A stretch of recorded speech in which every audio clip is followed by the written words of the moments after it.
Nakakatawa na lang yung mga hindi matanggap sa pagkakatalaga ni Pangulong Marcos Jr. kay General Nicolas Torre III as new PNP chief.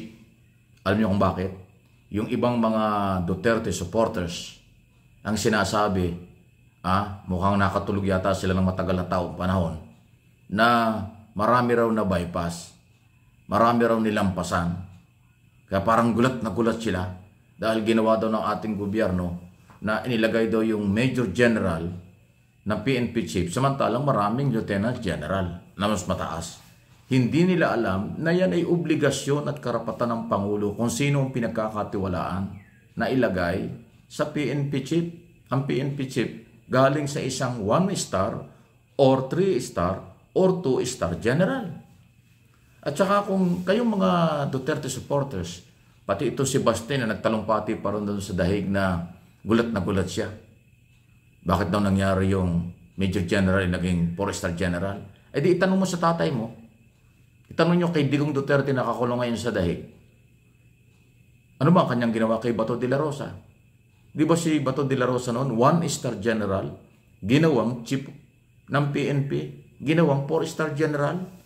Nilampasan niya, binaypass niya yung 2-star General and 3-star General. Ginawa din ito. Ito si Jinggoy na nagwawala at parang ayaw na ayaw kay Torre. Hindi ko lang kung bakit ayaw nito kay General Torre. Ginawa rin ang kanyang ama na si Erap Estrada. Jinggoy, baka hindi mo rin alam. Ito si Jinggoy at saka si Baste mukhang mahina ang memory. Yung inyong mga magulang ang unang gumawa nito. Si Erap, nung siyang presidente, inilagay niya na Director General ng PNP, si General Lacson. Ping Lacson ngayon ay senador. 1-star General yon. Ginawang Chief PNP. Yun ang unang pangyayari. Pero walang tumutol kasi yan ay karapatan ng isang Pangulo kung sino ang dapat niyang pagkatiwalaan ilagay. Sinundan ito ni Duterte nang si Bato nga 1-star, ginawang 4-star.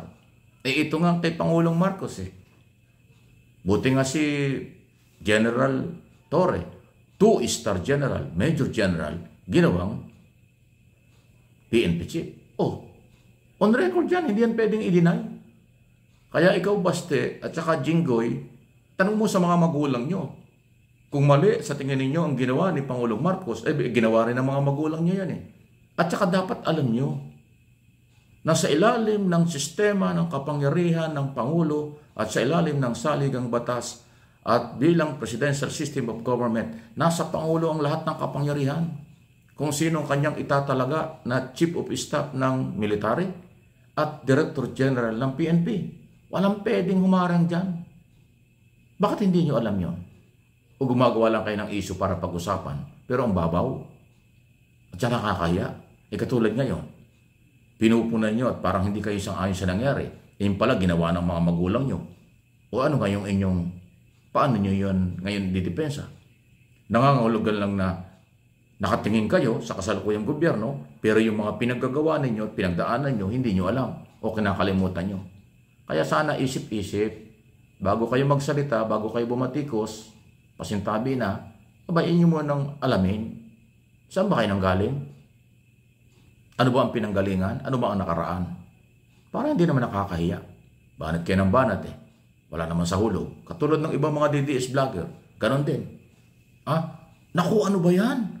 Binaypass ni General ang mga general. Nilampasan ng Pangulo. Ganon. Biu-biu kasi kayo. Tatawa ka na lang. Kahit sino pwedeng gawin ng Pangulo. Kahit sino pang Pangulo pwedeng gawin niya kung sino ang kanyang pinagkakatiwalaan. Basta General. Hindi pwedeng Colonel gagawin yung PNP Chief. Hindi. Basta General. 1-star, 2-star, 3-star. Pwedeng gawin niya ng Pangulo. Nagawa na nga. 3 Pangulo na ang gumawa. Hindi pa niyo alam. O gumagawa lang kayo ng issue. Nililin lang niyo ang taong bayan. Ginagalit niyo ang taong bayan sa maling interpretation. At kulang sa background. Kulang sa kaalaman. Di ba? Ganun kasimple lang yun. Kulang sa kaalaman. Makapagsalita lang kayo. O di, kawawa yung inyong mga followers at mga naniniwala sa inyo. Napaniwala nyo sa mali na interpretation at maling hugot at batikos. Please like and share, follow and subscribe dito po sa MA Pinoy TV. Sunod na ating pag-usapan ito, justice delay, justice deny. Yun ang mabigat. Yun ang mabigat. At kasunod yan, nasa sakripisyo ang demokrasya. Yung issue sa betrayal of public trust. Mahirap yan. Yan po ay dapat pinapangalagaan. Ang umaabuso, nagsasamantala, kaya nawawala ang tiwala o betrayal of public trust. Dapat yan pinapanagot. Dapat binibigyan ng hustisya ang mga biktima. Dapat hindi na-delay ang hustisya. Dapat kung merong biktima, may mga nagbibiktima, may mga kaso, dapat dinidinig yan. Tinatrial, pinag-uusapan sa korte para hindi masabing justice delay, justice deny. At yung betrayal of public trust, nababaliwala. So paalala lang po sa mga kinaukulan. Dapat kasi alam nyo yan para naman hindi maging kawawa ang mahihirap at maliliit. Buti na lang at ako po, maninindigan ako na ang lahat ng mga isyong ating alam ay ating ipapaliwanag tungkol sa isyong yan.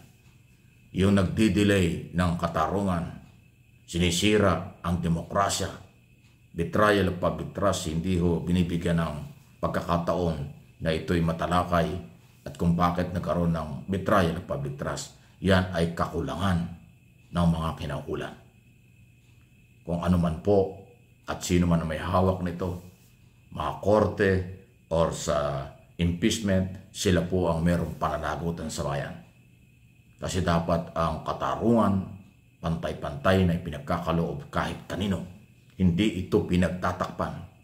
Ang umaabuso sa pera at kapangyarihan, kaya nawawala ang tiwala o public trust, dapat po yan ay pinagtutunan ng pansin sa tamang proseso. Pero hindi tama yung i-delay ng i-delay. Hindi tama yung pagtakpan ng pagtakpan dahil ang demokrasya ay nasisira. Ang pagtitiwala ng tao ay nawawala. Kailangan yan ay pangalagaan. Dapat manatiling may tiwala ang taong bayan sa mga kinaukulan. Yan ang obligasyon ng lahat ng nasa gobyerno. Pangalagaan ang karapatan ng kahit sino. Ibigay ang tamang hustisya kahit kanino. Pero kung pagtatakpan dahil kaibigan, pagtatakpan dahil kapartido, pagtatakpan dahil may mga personal interest, kayo ang salot ng demokrasya kung sino man ang gumagawa niyan. Please like and share.